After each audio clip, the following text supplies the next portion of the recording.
There's a story out there that the USS Maine was always considered unlucky.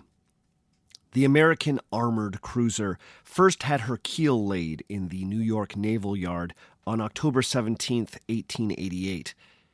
At the time, she was meant to represent America's growing naval ambitions, a modern first-rate ship for a force that was eager to be perceived as a modern first-rate navy. But the construction of the Maine was beset by delays and calamities. A fire in the shipbuilding yard's drafting room destroyed the original blueprints for the vessel, which then had to be painstakingly redrafted by the naval architects.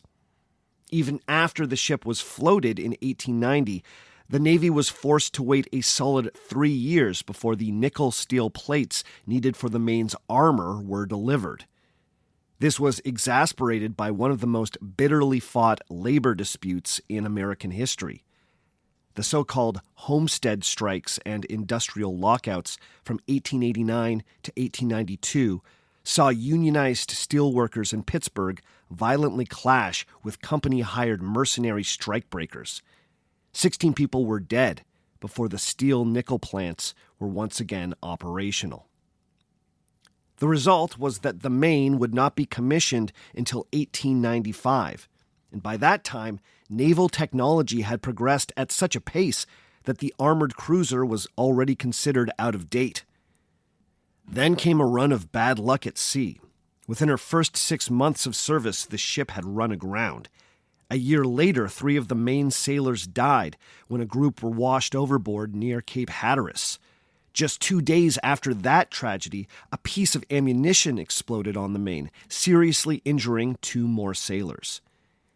In the spring of 1897, the Maine's new captain, Charles Sigsbee, attempted to bring the ship into New York Harbor through the infamous Hell Gates.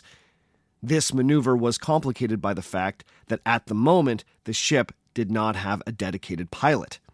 After a near collision with a crowded excursion steamer, the captain was forced to ram the Maine directly into Pier 46. Now, when you list out all these accidents and misfortunes, it can be easy to see a pattern. You can convince yourself that the Maine was born under a bad sign. This was a cursed ship. Superstitious types will even point to a photograph of the Maine's christening in 1890, where the Plimsoll line number 13 can be spotted over the head of the woman smashing the ceremonial champagne on the ship's hull. And if you don't know, 13 is a famously unlucky number, trichodecaphobia and all that. For the superstitious, this photograph has been seen as an omen. But as any student of maritime history can tell you, there are very few ships out there with a spotless service record. It's quite common for ships to be accidentally run aground, for sailors to be tragically washed overboard in foul weather, or for ammunition to accidentally combust. The further back in history you go, the more common these events become. The Maine's construction and first 2 years at sea were certainly peppered with mishaps. But you could argue that this was not particularly out of the ordinary for the 1890s. I have a suspicion that the reason these embarrassments and minor tragedies have been given so much attention is because people see them through the lens of the USS Maine's ultimate fate. In February of 1898, while harbored in Havana, Cuba, the USS Maine exploded. The devastating blast ignited the 2 forward magazines where the ship's ammunition was stored, splitting the vessel and sending it quickly to the bottom of the bay. 261 American sailors, officers, and Marines were killed. At the time, this made the sinking of the Maine the deadliest day for the American armed forces since the disastrous Battle of Little Bighorn some 21 years previous. The sinking of the Maine was more than just a tragic accident.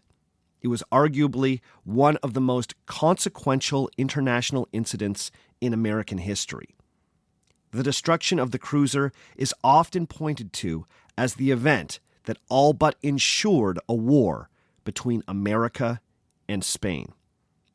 At the time, this national tragedy was touted as something that the American people should never forget. "Remember the Maine" became one of the most important patriotic slogans of the era. But what exactly were Americans being encouraged to remember? The Maine had been ordered to Havana at a particularly sensitive moment in Spanish-American relations.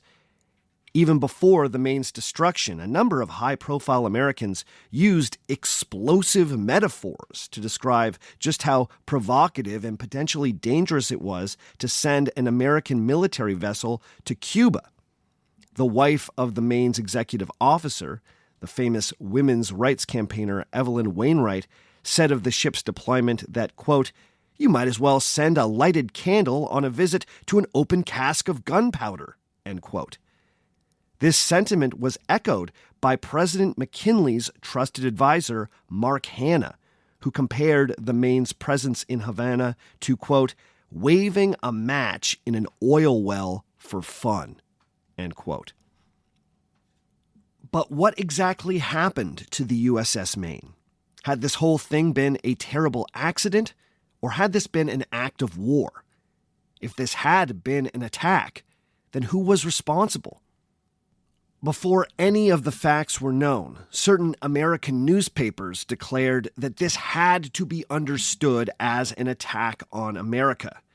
The day after the tragedy, the New York Journal used its headline to declare that, quote, "The destruction of the warship Maine was the work of the enemy," end quote. But who exactly that enemy was a little less clear. You see, in 1898, Cuba had been in the throes of a revolutionary struggle that dated back to the late 1860s.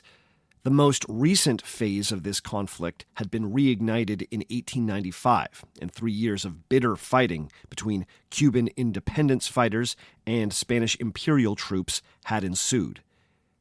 But by the time the Maine sailed into Havana Harbor in February of 1898, there were at least 3 different groups who potentially had a motive to destroy the American ship. The Maine was officially on a peaceful mission to Cuba, but it was well known that the Americans had hoped that the presence of a United States cruiser in the harbor would help calm riots that had recently swept through the capital, or at the very least discourage any violence towards Americans or American property. So, who would want to destroy it? Could it have been the Imperial Spanish Army? Or perhaps the Maine had been attacked by Cuban rebels, hoping the destruction of the ship would drag the Americans into the war on the side of the rebel cause. Could it have been attacked by the very people who were rioting in Havana in the weeks before the arrival of the ship? These were largely disaffected Spanish soldiers and Cuban landowners who felt betrayed by the Spanish government and deeply frustrated by recent compromises and American meddling. Then, of course, there is the very real possibility that the destruction of the Maine truly was an accident. If so, then this was potentially the most horrifically timed maritime accident in the history of the world. In 1898, few were willing to accept the possibility of an accidental explosion. The timing and location of the Maine's destruction in the Havana harbor, with tensions at a fever pitch with the Spanish Empire, seemed far too meaningful to simply be a dark coincidence. 2 days after the destruction of the ship, the New York Journal declared that the national mood had swung firmly in the direction of war with Spain, blaring from its front page, quote, "The whole country thrills with war fever," end quote. But if there was one person who decidedly did not want a war with the Spanish Empire, It was the President of the United States, William McKinley. Despite mounting pressure from Congress, the public, the New York-based news media, and war-minded fellow Republicans like Theodore Roosevelt, McKinley remained deeply committed to avoiding a conflict with the Spanish. But the destruction of the Maine changed everything. For me, this raises deeper questions about the nature of history. Are human events the inevitable result of trends and forces in our society, or do the decisions and actions of individuals matter? McKinley, the president, did not want a war, and yet a war became inevitable. Could President McKinley have chosen another path, or had historical forces conspired to make this conflict unavoidable? This series has been all about evaluating the historical legacy of President William McKinley, and there's no way to properly do that without examining the outbreak of the Spanish-American War. Over the decades, there have been a number of competing interpretations of how President McKinley handled the conflict with the Spanish. One school of thought has it that McKinley was simply blown by the winds of history. His personal convictions were ultimately subsumed by American public opinion, the tenacity of the press, and the will of a war-crazy American Congress. Another school of thought closely associated with the influential American historians Charles and Mary Beard proposes that this war occurred because of the, quote, increasing pressure for foreign markets and investment opportunities, end quote. From this perspective, McKinley ultimately pursued the interests of the same industrialist class who got him elected, making the Spanish-American War the, quote, first war of commercial empire, end quote. McKinley has been cast variously as a wrong-headed peacenik, an ineffectual blunderer, and a bloodthirsty imperialist, planting the American flag in the name of capitalism. Are any of these characterizations accurate? Let's see what we can figure out today on Our Fake History.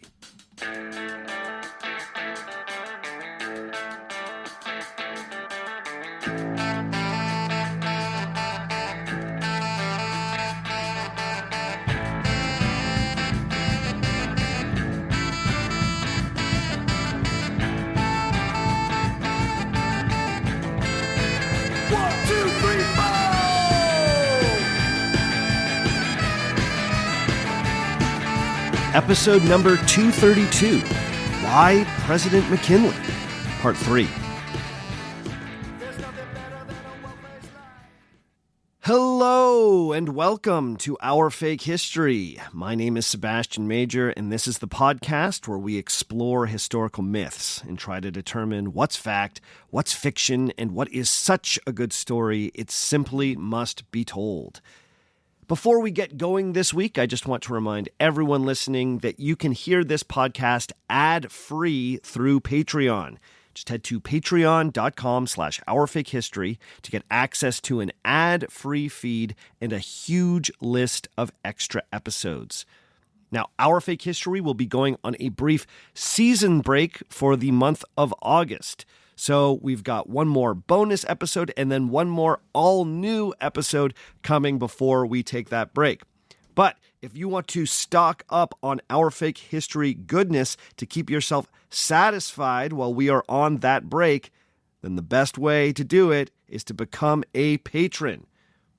If you dig this show, then you are going to love the patrons-only extras. Now, the continued existence of Our Fake History is thanks to the amazing patrons. So, if you like what we're doing here, the best way to show your appreciation is to head to patreon.com/ourfakehistory and find a level of support that works for you. I also want to remind everyone that I will be doing another Q&A bonus show the week after this episode drops. I will be answering any questions that you might have about President McKinley or anything else I said in this series. I also take questions about really anything. So feel free to email me at ourfakehistory@gmail.com if you have a question. And patrons, please drop your questions in the McKinley chat thread on the Patreon site. I watch that thread very closely, so please do not hesitate. This week, we are wrapping up a trilogy of episodes on the United States President William McKinley. This is part 3 of 3, so if you've not heard the first 2 parts, then please go back and give them a listen now. The goal of this series has been to try and get a handle on the contested historical reputation of McKinley. In the past year, the once obscure American president has become surprisingly relevant thanks to the interest paid to him by the current president of the United States. Like many, I found myself asking, why McKinley? So much about McKinley's political style and personal demeanor are so different from the current president. It felt a little incongruous that Donald Trump would point to McKinley as a president worthy of emulation. However, it's become clear to me that Donald Trump is actually reflecting a growing movement among conservative biographers, among them Republican strategist Karl Rove, who have been trying to revive McKinley's reputation. In part 1 of this series, we spent some time looking at McKinley's early political life and his embrace of protective tariffs as a pet issue. This gave me an opportunity to look at how tariffs worked in the late 19th century. I tried to make the point that McKinley's tariffs had decidedly mixed results. I also hopefully busted a few myths about how tariffs function and let some air out of some of the more exaggerated claims concerning the prosperity of the Gilded Age economy. In part 2 of this series, I focused on the election of 1896 and compared different accounts of that contest found in modern biographies of President McKinley. Many historians have argued that the election of 1896 was defined by the involvement of the American owner class.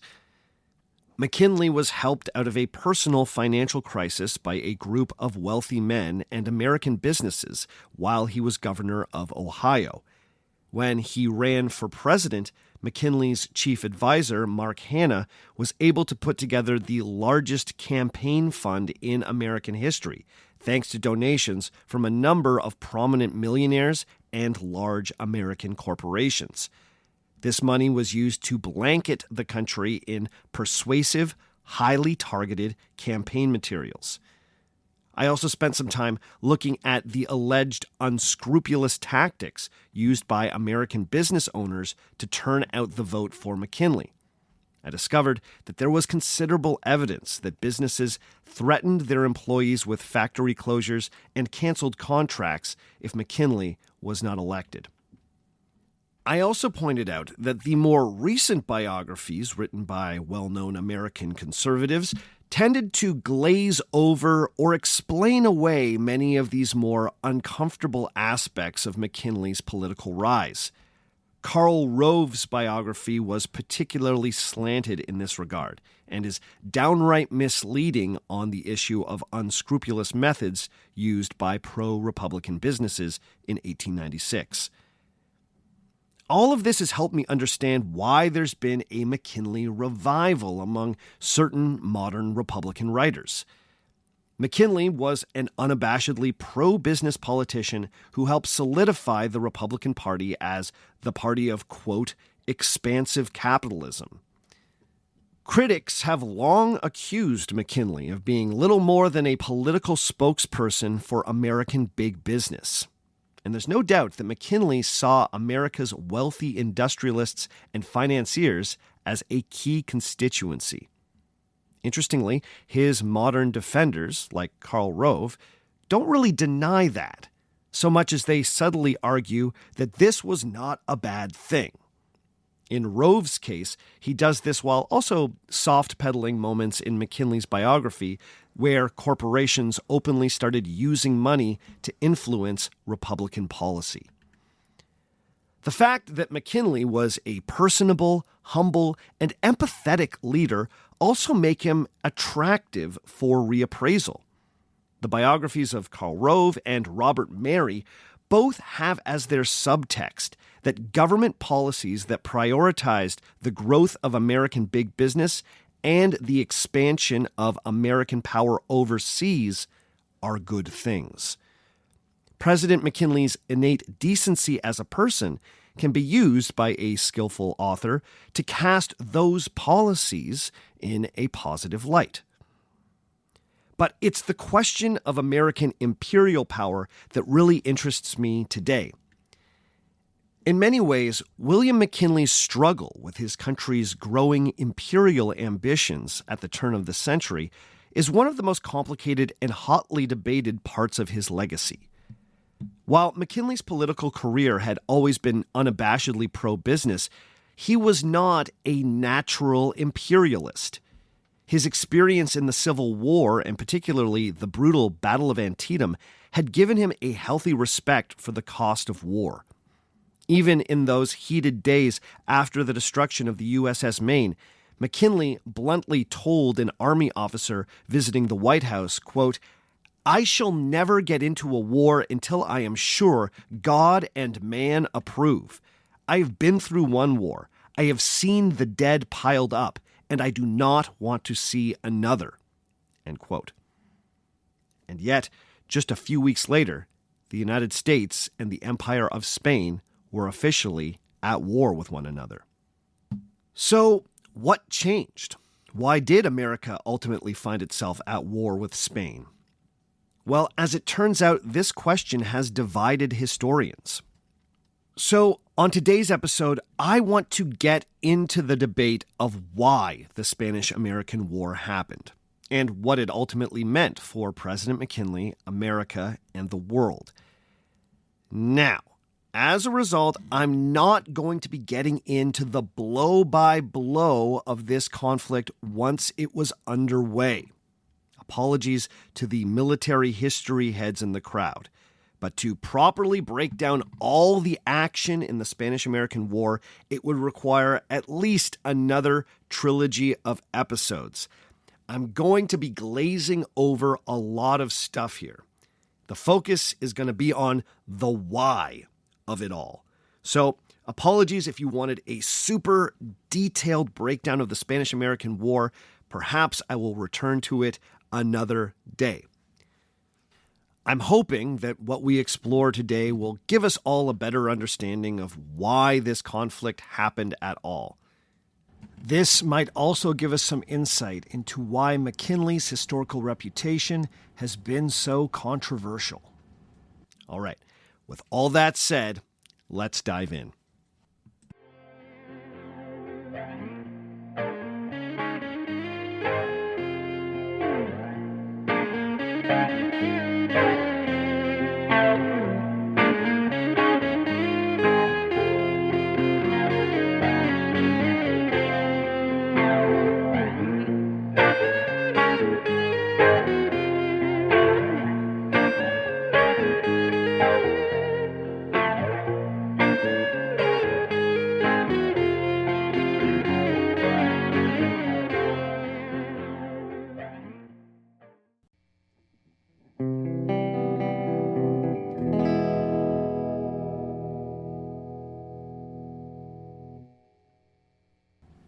The election of 1896 had not been about Cuba. McKinley campaigned on being a responsible and dignified defender of American prosperity, while his surrogates honed in on the wedge issue of the gold versus silver debate, casting McKinley's opponent, William Jennings Bryan, as a dangerous radical. But foreign policy was barely mentioned at all by either candidate during the campaign. But ironically, American foreign policy would define the presidency of William McKinley. In the late 19th century, Cuba was one of the few colonial possessions still held by the once mighty Spanish Empire. In the early part of the century, much of Latin America gained its independence, reducing the once vast Spanish imperial holdings to Cuba and Puerto Rico in the Americas, and the Philippines and a smattering of smaller islands in the Pacific. The island of Cuba was of particular value to the Spanish, as it was the world's leading exporter of sugar at the time.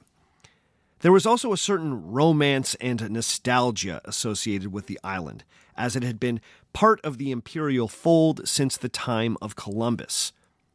Among imperially minded Spaniards, it was fondly nicknamed the Ever-Faithful Isle. But since the 1860s, the faithfulness of the island had been tested by a series of revolutionary movements. In 1895, the struggle for Cuban independence was given fresh life by the tenacious General Máximo Gómez y Báez. Gómez had found himself fighting on various sides of independence struggles since he was a teenager in what is now the Dominican Republic.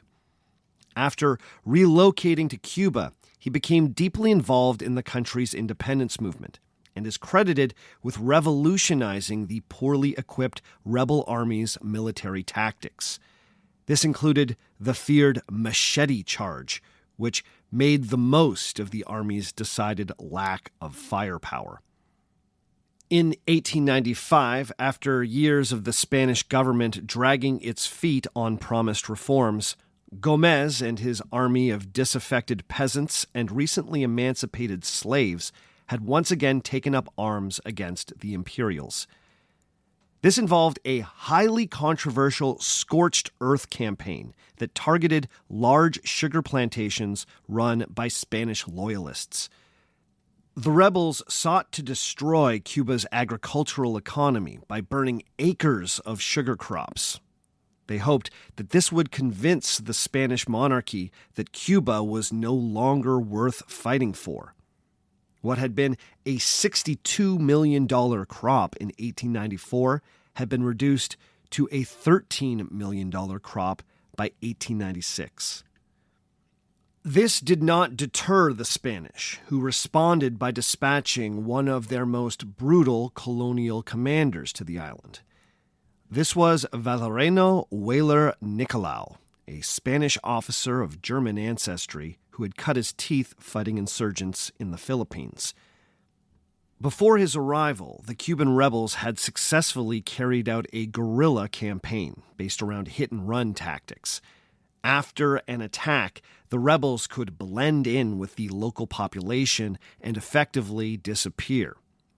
Weyler countered this by implementing one of the most controversial military tactics of the age.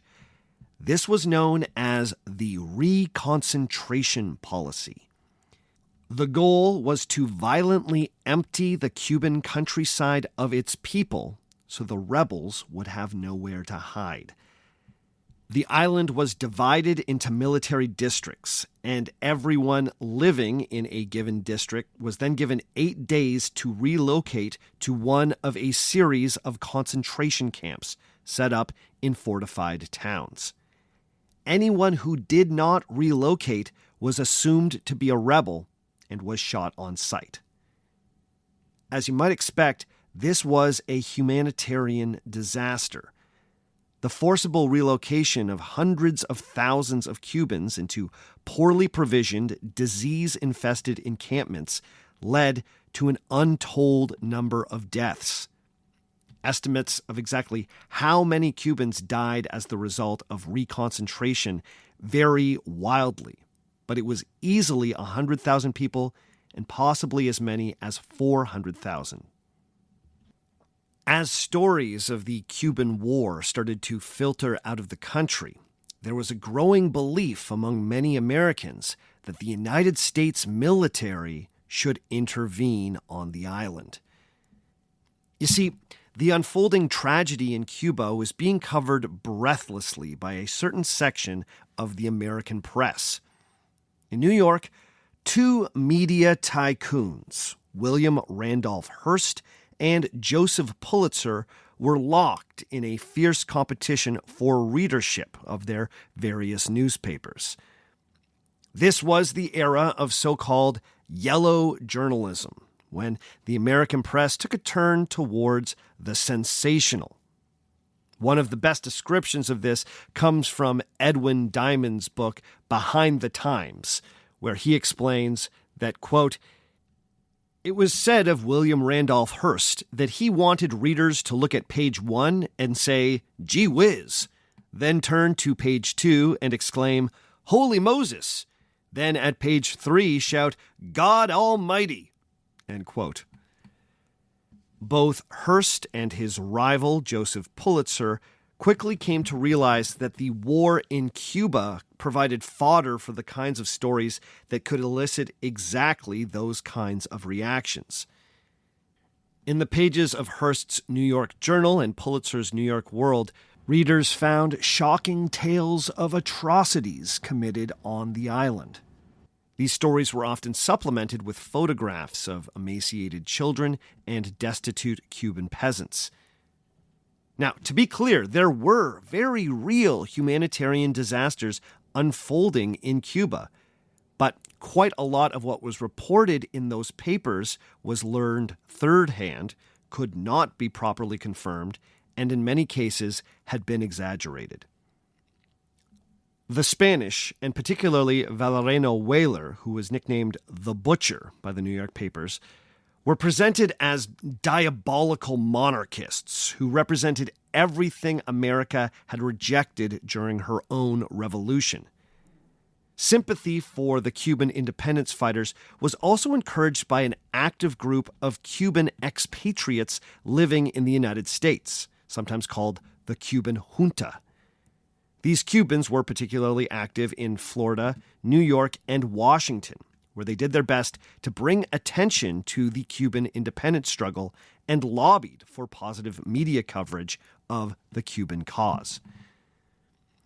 But now we are tiptoeing up to what may be a historical myth about the start of the Spanish-American War.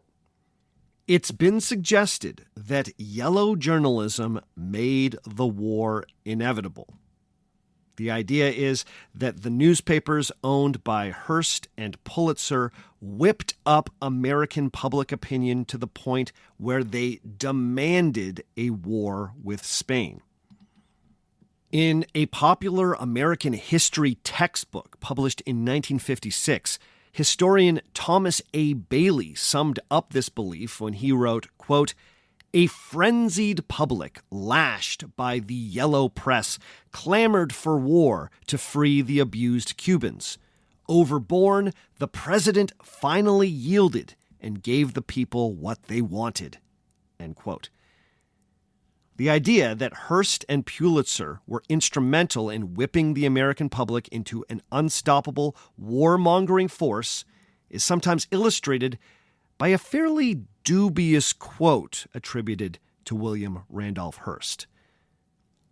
The story goes that in January 1897, Frederick Remington, a sketch artist sent to Cuba to provide images of the ongoing rebellion for Hearst's New York Journal, sent a cable to his boss stating, quote, "Everything is quiet.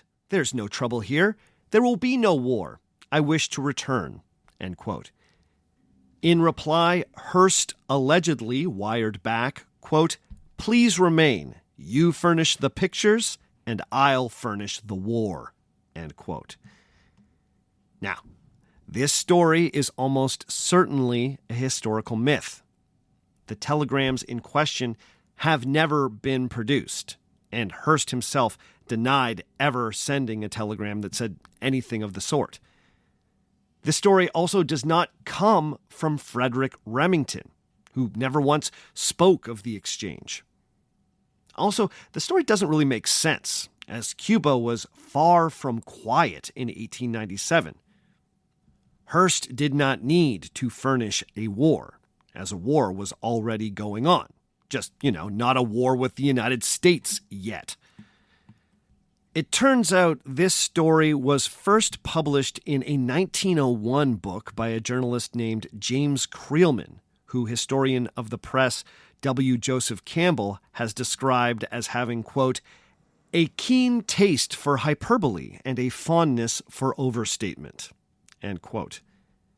Creelman was working in Europe at the time of this alleged incident and never explained how he learned about it.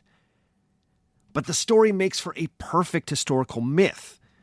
It's short, memorable, and seems to communicate a deeper truth about the role Hearst's papers played in the lead up to the war. Remember, myths often communicate what people think ought to have happened. But despite the common belief that Hearst helped, quote-unquote, furnish the war, most historians are far more measured when assessing the role of the press in whipping up war fever.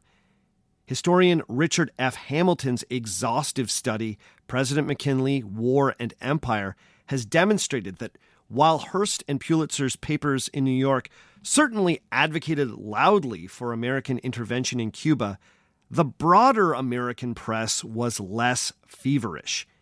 He's shown that in papers published outside of New York, you find a larger diversity of opinion concerning U.S. intervention in Cuba, even after the destruction of the USS Maine. There were certainly many voices loudly calling for war with Spain, but it wasn't everyone. W. Joseph Campbell cautions that simply blaming the yellow press for the war, quote, strips away complexity and offers an easy-to-grasp, if badly misleading, explanation about why the country went to war in 1898, end quote. The press was certainly a piece of the puzzle, but Randolph Hearst did not make the Spanish-American War.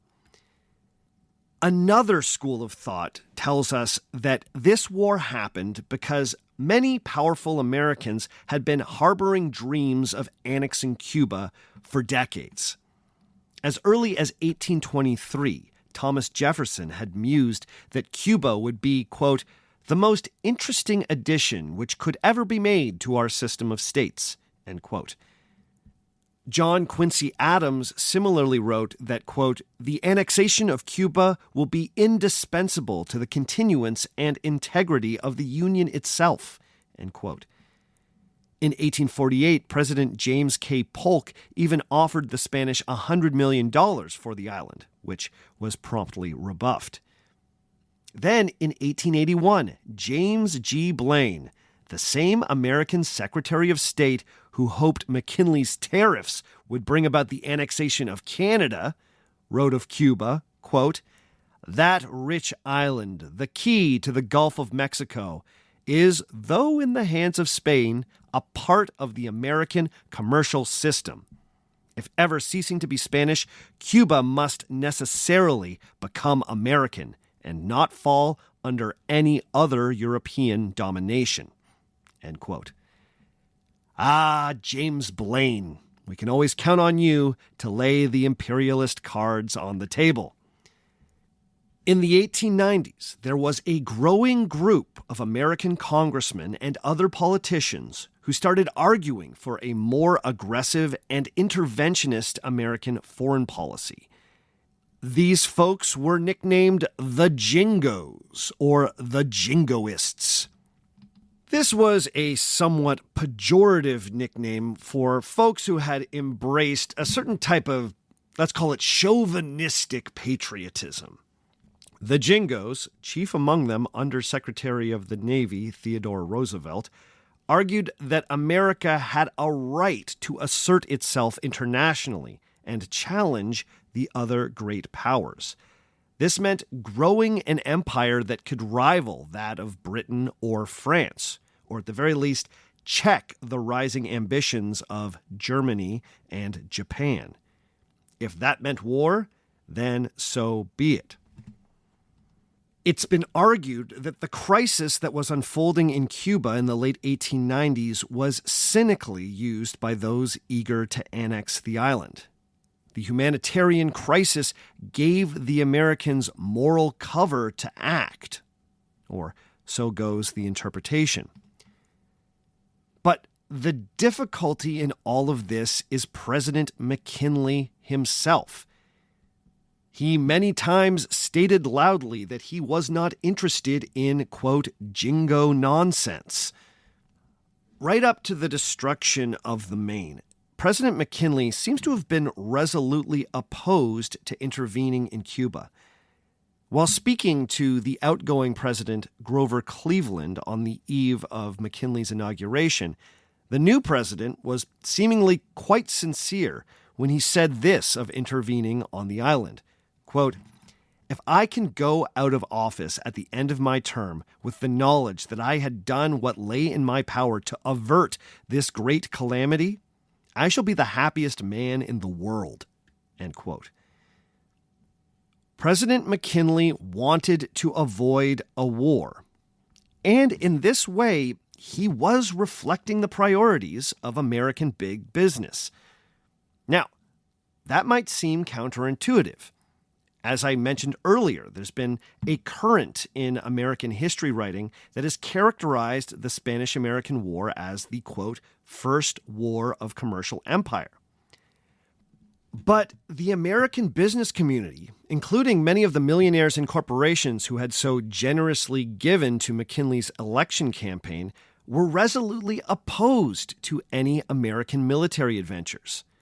The worry was that a war would be expensive, would disrupt international trade, and would encourage the government to devalue the currency.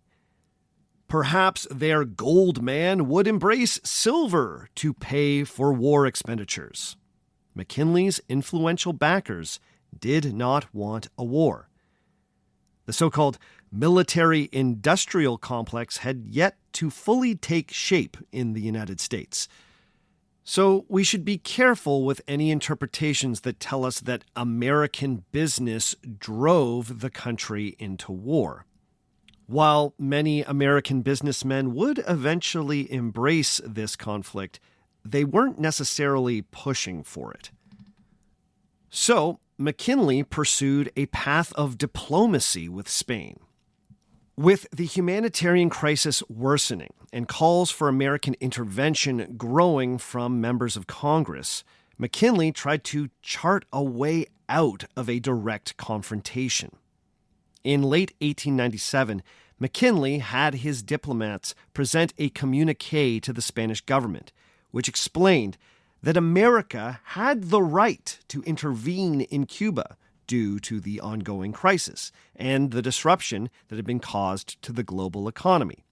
However, the United States did not wish to intervene before Spain could create peace on the island that was, quote, honorable to herself, just to her Cuban colony and mankind, end quote. But this offer came with a timetable.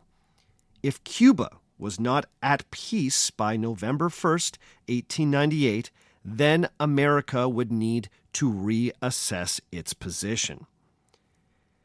Now, at first, this communique seemed like a diplomatic triumph for William McKinley.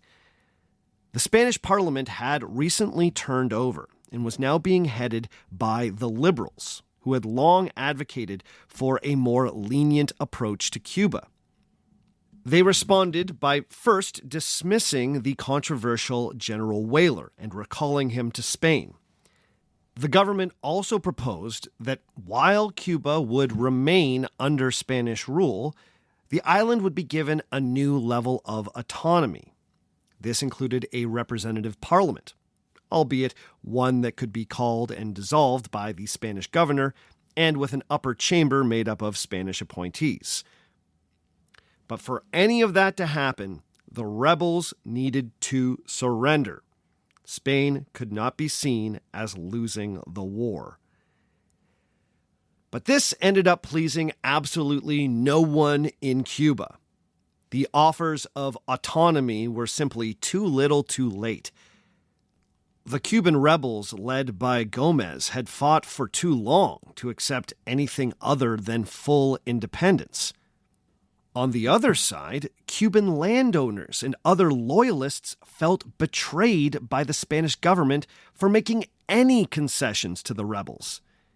Many loyalists believed that as soon as the rebels got any power, they would be immediately targeted. Then there were the soldiers who had fought under Weyler and were disgusted by his dismissal. Many of the soldiers had bought into Weyler's uncompromising tactics and were angry that people that they perceived as bleeding hearts back in Spain had undercut the success of their campaign. The brutality of the reconcentration policy couldn't have all been for nothing. So, in February of 1898, riots swept through Havana, led mostly by those Weyler loyalists. The riots prompted the ostensibly peaceful deployment of the USS Maine, and the rest, as they say, is history. Now, this is one decision where I think President McKinley really erred. If he was serious about peace, then sending the Maine to Havana was incredibly foolish. If McKinley seriously thought an American warship would calm the situation, then he totally misunderstood what was happening in Cuba. If you wanted to make the case that President McKinley was a blunderer, then the decision to send the Maine to Havana would be Exhibit A.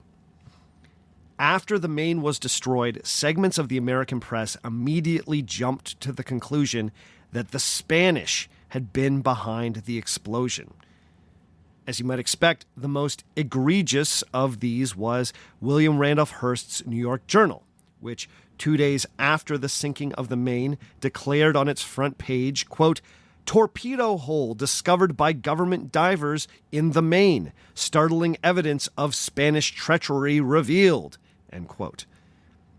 This was hugely misleading, especially considering that no such torpedo hole had been found 2 days after the sinking of the ship. The president certainly did not jump to that conclusion, and instead deferred to the work of a Navy-led investigation of the wreck. But in March, when the Navy divers concluded that the wreckage showed some indication that the hull may have been breached by an external explosion, the Journal once again weighed in with the accusatory headline, "Spain Guilty." Now, since 1898, there have been 4 successive examinations of the wreck of the Maine. One in 1911 agreed that a mine likely sunk the ship. But then, in 1976, a study done by Navy Admiral Hyman Rickover made a very strong case that the ship was likely destroyed because of an accident. You see, the Maine had a design flaw which was causing issues in a number of American Navy ships at the time. The coal bunker on the Maine shared a bulkhead with the ammunition magazine. This meant that heat could pass from the coal bunker to the magazine. Coal bunker fires were incredibly common in this era, as coal kept on ships could spontaneously combust. The study concluded that a coal bunker fire likely broke out on the Maine, which heated the bulkhead and then ignited the ammunition. This study also determined that the holes in the Maine, which previous divers had assumed were created by a mine, could have just as easily been created by an internal explosion. So, the 1976 study made a very strong case that the Maine blew up accidentally. But then, in 1998, there was another study done which used computer modeling. That study once again raised the possibility of a mine or some other form of external explosion. Since 1998, experts have debated which of these studies best explains what happened to the USS Maine. Based on my reading, it seems like most experts now believe that it was an accident. But the debate continues. Now, I would argue that an accident actually makes the most sense. The fact that so many folks in 1898 were keen to blame the Spanish government speaks to just how heated the tensions had become. Because the Spanish government had absolutely nothing to gain by blowing up the USS Maine. The Spanish did not want a war with the United States. They were just barely keeping their colonial empire together. American intervention would have been bad. Blowing up the Maine would not have helped Spanish interests. If the ship was attacked, it makes considerably more sense that it was done as a false flag operation, orchestrated either by Gomez's rebels or by the whaler loyalists. Both of those groups were incensed by Spain's weak tea offer of autonomy. Ironically, both the rebels and the loyalists may have believed that American intervention would help their cause. But there's absolutely no evidence of anyone planting a mine under the Maine. The Maine had been incredibly well guarded the night of 1898. No one reported seeing anything suspicious. If a mine was planted underneath an American armored vessel with so many eyes watching, well, then that would be an implausibly amazing act of sabotage. In this way, an accident just makes the most sense. But man, the timing of that accident.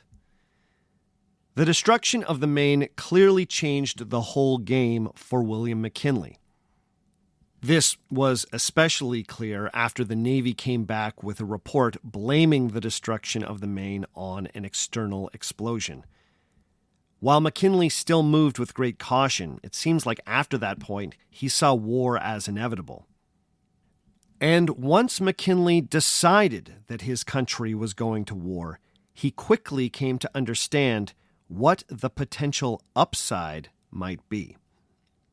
So let's pause here, and when we come back, we'll discuss the somewhat surprising direction that the Spanish-American War would take.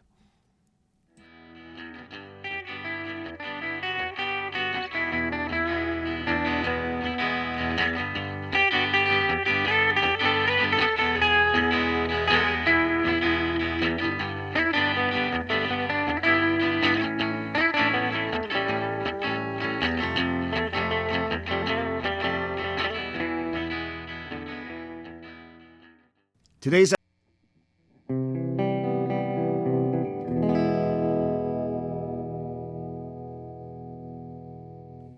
On the eve of the Spanish-American War, the always incendiary New York Journal ran a political cartoon lampooning what they saw as McKinley's pathetic attempts to avert a war that everyone seemed to want. The cartoon showed a bonneted McKinley wearing a dress and using a large broom to try and sweep back a giant wave labeled Congress and the People crashing on a beach. The caption read, "Another old woman tries to sweep back the sea." Images like this helped cement the historical reputation that McKinley would carry for most of the 20th century. That he was a weak president, unable to resist the tide of public opinion. In a Pulitzer Prize-winning biography of Theodore Roosevelt, published in 1931, the author Henry F. Pringle asserted, quote, "A strong president could have avoided the war," end quote. Now, personally, I have been convinced that McKinley was carried into the Spanish-American War by forces greater than himself. But to suggest that another, stronger president could have avoided the war, especially after the destruction of the USS Maine, is hard for me to accept. Imagine for a moment that you were the President of the United States in 1898. Congressmen have been openly calling for American intervention in Cuba for years. Hearst and Pulitzer's papers have been stoking anti-Spanish sentiment. Your one grand diplomatic move to peacefully end the conflict results in riots and an inflammation of the situation. Then the Maine blows up and nearly 300 American servicemen die, provoking an outpouring of grief, public mourning, and anger. Then the Navy comes back with a report saying that the Maine was likely destroyed by a mine. Could you, as the president, face the people of the United States and say, we really don't know who did this. I mean, the loss of the Maine is a tragedy, but war is not the answer. I know many of you listening have lived through national tragedies and have felt when a country's mood has shifted and called out for restitution, even revenge. Could you have resisted that? With all this in mind, you could argue that McKinley demonstrated exceptional character in holding off the dogs of war for as long as he did. He tried to avoid American intervention. Even after the Maine exploded, he was cautious and measured with every public statement. In fact, the official position of the White House, until the Navy came back with its report, was that the Maine may have been destroyed as the result of an accident. Even after the Navy report, McKinley bided his time and was careful not to simply blame the Spanish, like so many of the Hearst and Pulitzer newspapers were doing. This careful, pragmatic approach won him no fans. In fact, he was excoriated from every side of the aisle. Between the destruction of the Maine and the ultimate declaration of war, McKinley's popularity was at an all-time low. There are even reports of pictures of the president being booed at public events. But the best research shows that after the destruction of the Maine, while McKinley was publicly calling for calm and a measured, facts-based approach, he was quietly preparing for war. Even before the final Navy report on the Maine was completed, McKinley had drummed up support in Congress to get $50 million set aside for national defense. America's Pacific Fleet was also quietly moved from harbor in Japan to Hong Kong, with orders to prepare for a potential attack on the Philippines. Now, this could potentially be explained as responsible planning, but there's good evidence that McKinley believed that the destruction of the Maine would require a military response. It may not have been the Spanish who destroyed the vessel, but it looked like the chaos caused by the Cuban War had led to the tragedy. America had been threatening intervention for too long not to act after the Maine. So it was that on April 20th, the American Congress authorized the American military to intervene in Cuba. Notably, this was not a declaration of war against Spain. Instead, the carefully worded Teller Amendment, as it became known, read, quote, "The people of Cuba are, and are of a right to be, free and independent. The United States hereby disclaims any disposition to exercise sovereignty over said island, except for the pacification thereof, and asserts its determination, when that is accomplished, to leave the government and control of the island to its people." End quote. America's official position was that it was going to pacify Cuba, but also that it recognized Cuban independence. So while this was not a technical declaration of war on Spain, it was a de facto declaration of war. The Spanish responded with a proper declaration of war, and the conflict was on. The phrase, "except for the pacification thereof," in the Teller Amendment would end up doing a lot of heavy lifting. After the arrival of the American military, it would be many years before Cuba would resemble anything like a sovereign nation. And notably, these promises of sovereignty would not apply to many of the other Spanish colonies that the United States managed to capture during this conflict. You see, while historians like Joseph A. Fry and Richard Hamilton are right to question the assertion that the needs of the growing American economy and the avarice of big business pushed America towards the war, there was a clear change in attitude once the war was on. Both the president and America's industrialists started to see the conflict as an opportunity. Very quickly, the Spanish-American War went from being about ending a humanitarian crisis in Cuba to America seizing and holding as much of the former Spanish Empire as possible, especially in the Pacific. You see, while McKinley had a sincere distaste for the horrors of war, he clearly gained a taste for the spoils of empire. As Scott Miller explains in his book, The President and the Assassin, quote, "The conflict with Spain presented McKinley with a chance to open more territory to American commerce than had ever been dreamed of.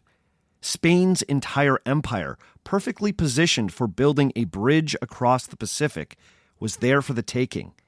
He had even been presented with a legal fig leaf for taking it all over, as he could claim the territory as reparations in the peace talks that would follow the end of the fighting. Perhaps most surreal of all was how enthusiastically the American public seemed to bless an expansionist agenda." End quote. Miller's assertion that McKinley embraced the war once he saw its potential upside for the American economy is supported by the president's own words. In a series of speeches that he made late in the war, McKinley made the case that it was justifiable for America to seize overseas colonies as it helped open up new markets. His message became, if this helps American capitalism, then how could it be a bad thing?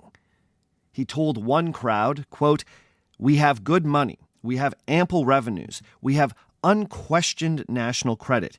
But what we want are new markets, and as trade follows the flag, it looks very much like we will have new markets."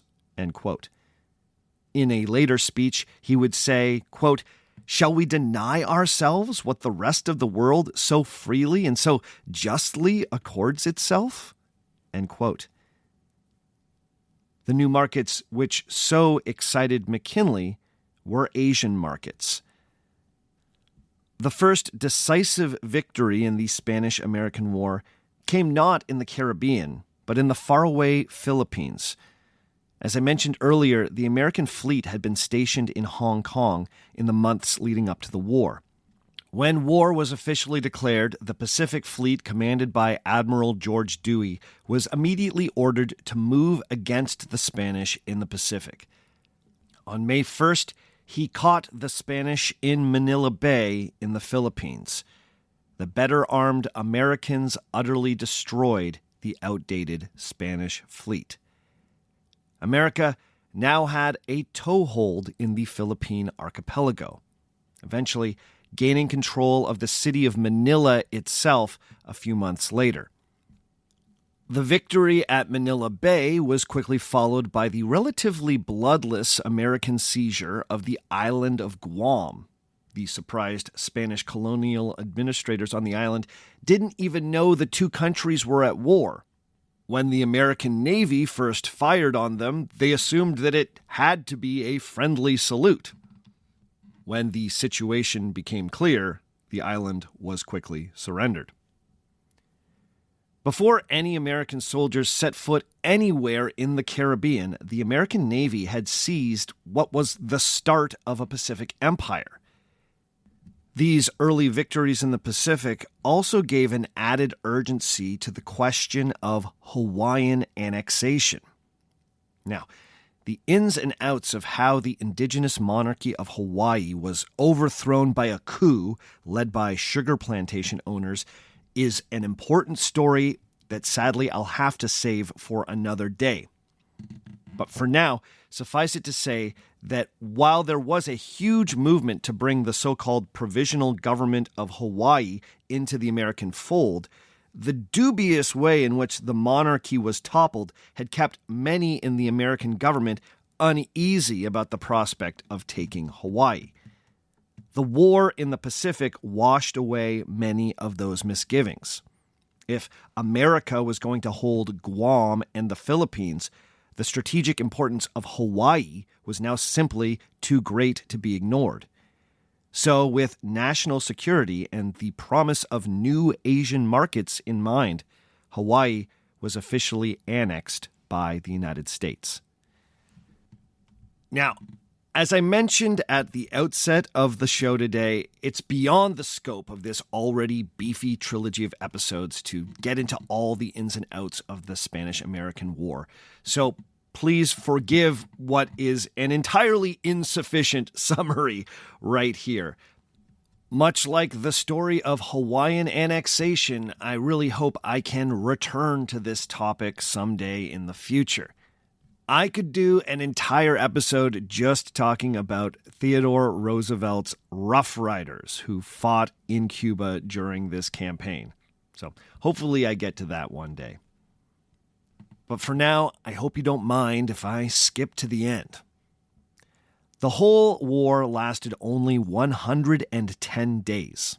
Basically, it was just the summer of 1898.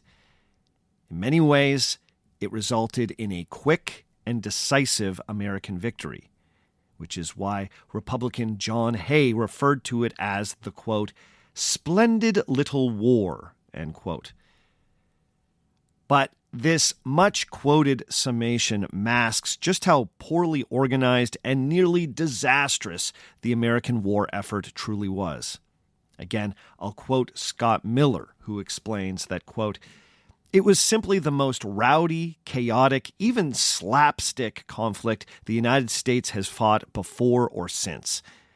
Only through a truly remarkable run of Yankee good luck and Spanish ineptitude did the United States manage to avert a national catastrophe, end quote. Only around 400 American soldiers were killed in action, but roughly 4,000 died as a result of malaria, malnutrition, and other tropical diseases. Many of these deaths likely could have been avoided with better planning. But for all the American bumbling, the hard fact was that the Spanish military was exhausted after years of colonial conflicts. Their navy was in even worse shape than the relatively green American force, and the Spanish Empire was flat broke. America would end the war in possession of Cuba, Puerto Rico, the Philippines, and a sizable chunk of Micronesia. Even after a peace treaty was signed with Spain, America reserved the right to remain in possession of the island of Cuba until they deemed it to be, quote-unquote, pacified. This victory for America was not necessarily a victory for the Cuban rebels. Cuban independence was once again put on the back burner. Puerto Rican independence was not even a consideration. As many of you know, Puerto Rico remains an unincorporated American territory to this day. Then there were the Philippines. Even after the expulsion of the Spanish, the American occupation of the Philippines was bitterly contested by the Filipinos, who had been in the midst of their own independence struggle for decades. When it became clear that the Americans were in no rush to turn the governance of the archipelago over to the Filipino independence fighters, violence erupted. This resulted in a brutal, years-long conflict that would ultimately lead to the deaths of over 200,000 people in the Philippines, the vast majority of them non-combatants. America would lose around 4,200 soldiers in the Philippines in the years after the official end of the Spanish-American War. More Americans died there than in any other theater of the war. One of the saddest and most horrifying ironies of the conflict in the Philippines is that the American forces eventually embraced the very same strategies used by the Spanish in Cuba that had so horrified the American public. The Filipino independence fighters engaged in a guerrilla campaign in the jungles of their archipelago, using tactics that would become familiar to Americans decades later when they were fighting in Vietnam. Concealed pits with sharpened bamboo stakes and tripwires that unleashed spears and arrows were employed by the guerrillas. Captured Americans were sometimes found mutilated and left as warnings to their comrades. Like Gomez's Cuban rebels, the Filipino fighters could also blend in with the local population after a hit-and-run attack. So the Americans adopted the policy of reconcentration. Like in Cuba, Filipino villages were emptied and the population was forced into camps. Anyone who resisted was killed. Entire towns were burnt to the ground after it was discovered that they had been harboring rebels. Those who resisted the reconcentration policy were summarily executed, as it was assumed that they must be rebels. Many American soldiers came home with tales of atrocities. Many saw civilians, young and old, killed in retribution for insurgent attacks. It had been argued that a war with Spain was necessary because the Spanish were committing these kinds of atrocities in Cuba. At the outset of the Spanish-American War, McKinley could have reasonably argued that the war was needed to end a humanitarian disaster. By the end of the war, that argument rang hollow. By replacing the Spanish as the colonial master of the Philippines, America was now the author of its own humanitarian disaster. 200,000 dead for the sake of new markets seems like an unreasonably steep price to pay. But it would take a number of years before the truth of the Philippine-American War became known back in the United States. In 1899, America was on a high from what seemed like an unambiguous triumph over the Spanish. In 1900, McKinley rode this sentiment to an easy re-election. The experience of the Spanish-American War also shifted one of President McKinley's most consistent political positions, his belief in protective tariffs. Ever since he became president, it had become clearer to him that American industry had thoroughly caught up to that of its European rivals. American manufacturing was now producing more than could be consumed domestically. America's need for new markets led to the president embracing a war plan that focused heavily on the Pacific. But that same need also meant that protective tariffs needed to go. Even before the war, McKinley's first tariff bill as president was noticeably less protective and more in favor of reciprocity and even free trade. And so it was that at the outset of his second term, President McKinley doubled down on this commitment. The last speech that William McKinley ever made was about how the time for protective tariffs had passed and that a new era of reciprocity in trade needed to be embraced. At the 1901 Pan-American Exposition in Buffalo, New York, President McKinley declared, quote, "The period of exclusiveness is past. The expansion of our trade and commerce is the pressing problem. Commercial wars are unprofitable. A policy of goodwill and friendly trade relations will prevent reprisals.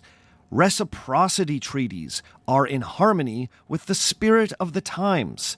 Measures of retaliation are not." End quote. Yeah, McKinley, the tariff man standing on a tariff platform, ultimately decided that tariffs were not the friend of the modern American economy. So, recent assertions by certain politicians that McKinley made America rich through tariffs ignores the president's complete reversal on the issue.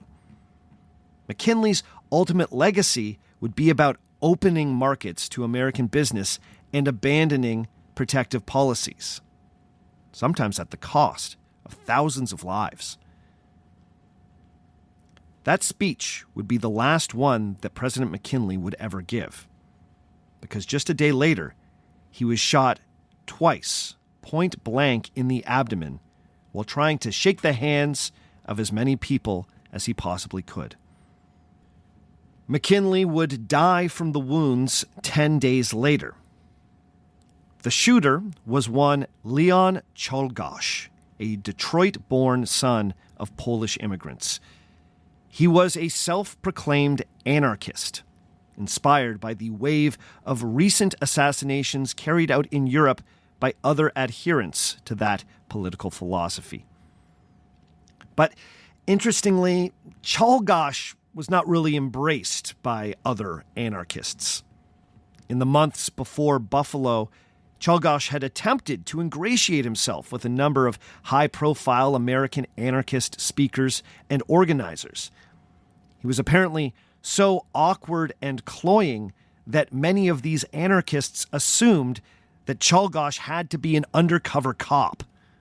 There was even a description of him placed in a prominent anarchist newspaper, warning fellow travelers that this guy might be a police spy. Czolgosz was an anarchist with very few anarchist friends, and so he acted alone. In this way, there's something very random about William McKinley's assassination. Anarchists were certainly critical of American imperialism and capitalism generally, and believed that McKinley represented forces in society that were evil.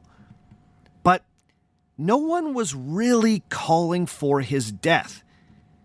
Even Czolgosz later admitted that the idea to kill McKinley only came into his head just a few days before he actually did it. Now, this assassination did reflect the so-called propaganda of the deed, which was a concept popular in anarchist circles at the time. It was believed that high-profile assassinations were a way that society could be moved closer to revolution.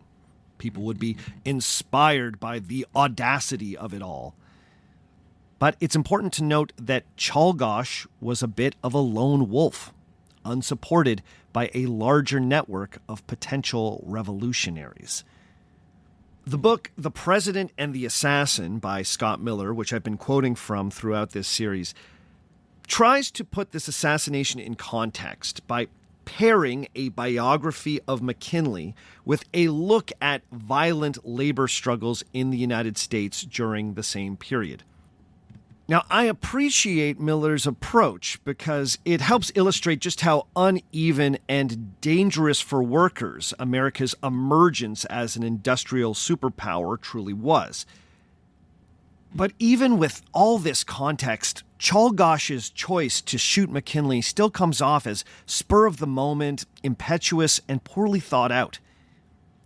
He may have been inspired by anarchist thought, but Czolgosz could not fully articulate why he thought killing McKinley was necessary. To be honest, it makes for an unsatisfying end to the McKinley story. But it's also a great reminder of the chaos that sometimes guides human history. McKinley's time as president could be seen as being guided by inevitable and inescapable historic forces. The industrial transformation of the American economy and the rise of global capitalism seemed to guide much of William McKinley's political life. The Spanish-American War could be seen as the inevitable result of the decline of one great power and the rise of another, a clash that was inevitable given the trajectories of both the United States and Spain. And yet, so much of this story is also governed by chance. The fact that the Maine probably blew up by accident at that place and in that moment, that kind of boggles my mind. By the same token, McKinley's assassination by Leon Czolgosz seems almost just as accidental. One disaffected man, vaguely inspired by a radical philosophy, decides to act. There's nothing clean about it. If there's any lesson, perhaps it's that no analysis of historical trends and forces will ever be totally predictive. The universe remains chaotic. But I'd like to return to the question that has animated this entire series, and that is, why President McKinley? Why has McKinley recently been revived as a president worthy of admiration? Well, after all my reading, I have developed a personal theory. Now, this is my opinion, so feel free to take it or leave it. All right. McKinley was by nature a humble, pragmatic, and careful politician. He kept his own counsel, rarely spoke off the cuff, and didn't leave much for historians and biographers curious about the internal workings of his mind. This means that there's room to project onto William McKinley. His personality leaves space for biographers to craft their own narrative. I can see why Republican strategist Karl Rove was attracted to McKinley as a political model. McKinley was a likable politician who could sell the ideas of expansive capitalism and American empire. He was a compassionate conservative, if you will. For those of you old enough to remember, that's exactly how Rove and his campaign team framed George W. Bush during his first presidential campaign in the year 2000. But in Rove's biography, I found that the author treated McKinley almost the same way that he would treat a politician whose campaign he was managing. Instead of engaging with controversial moments in McKinley's career, Rove deflects, tries to explain them away, and sometimes is straight up misleading. He tries to make McKinley into a certain type of Republican ideal. You see, William McKinley represents a moment when the 19th century Republican Party looked a little bit more like the party of Ronald Reagan and beyond, which might explain why modern Republicans have tried to revive his memory. McKinley represented the interests of America's industrialists and owner class, and he did his best to argue that their interests were the interests of the entire nation. And after much personal struggle, he ended up embracing an expansionist vision of American foreign policy. Now, after McKinley, the Republican Party would go through a huge transformation under the leadership of Theodore Roosevelt. You see, after the death of McKinley's first vice president, Garrett Hobart, in 1899, Roosevelt was chosen by the Republican National Convention as his replacement. He was then duly elected to the post of vice president in 1900. When McKinley died, Theodore Roosevelt became president of the United States. While Roosevelt was one of the most aggressive American imperialists of the age, he also took the Republican Party in a more progressive direction. He advocated for a bigger, more powerful federal government that could act as a check on the power of American industry and the millionaire trusts.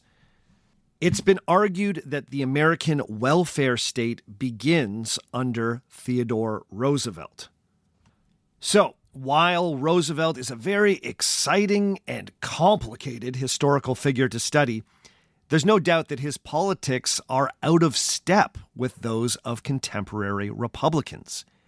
William McKinley, on the other hand, can seem a bit more familiar. His achievements are more easily celebrated as the precursor of, say, Ronald Reagan's Republican Party, and the party beyond that. Now, when this reappraisal of McKinley is flattened into a two-dimensional caricature, the turn-of-the-century president can be propped up as a decent man who expanded the American empire and made the country rich. This overly simplified McKinley caricature can make for some useful political rhetoric. It's that version of McKinley that we've been hearing about lately.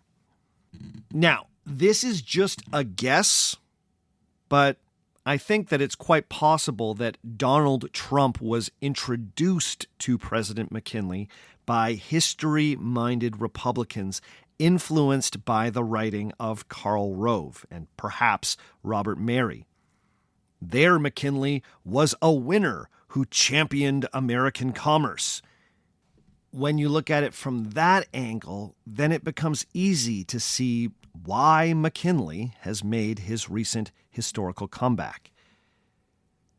But the real William McKinley was far more complicated than that oversimplified picture. His political rise was aided by a new level of corporate activism in American politics. One of the hardest questions to answer about William McKinley was how beholden was he to his political donors? He certainly took their money and often acted in their interests, but not always.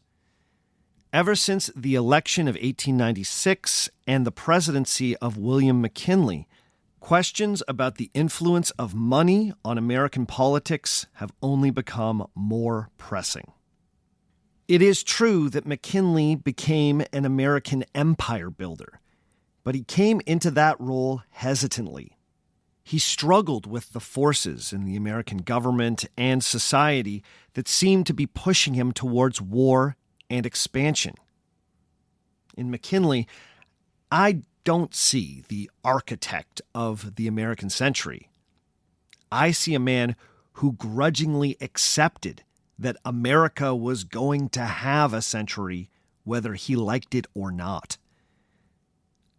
After much reticence, William McKinley made the choice to push American power beyond the boundaries of North America. The story of American overseas military intervention begins with President McKinley. And I'll let you decide how you feel about that story. Okay, that's all for this week. Join us again in just 1 week when I will be dropping a special Q&A bonus episode.